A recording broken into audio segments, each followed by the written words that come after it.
Reggie has deemed me his sweetheart.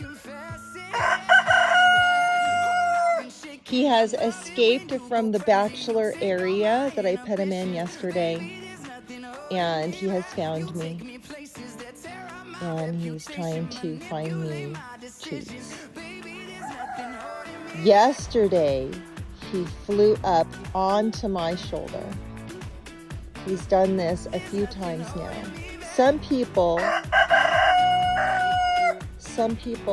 would say that's him being aggressive because he came at me. But this boy is not aggressive. He's never shown any signs of aggression towards me. Even if he flies up on me, he doesn't show aggression.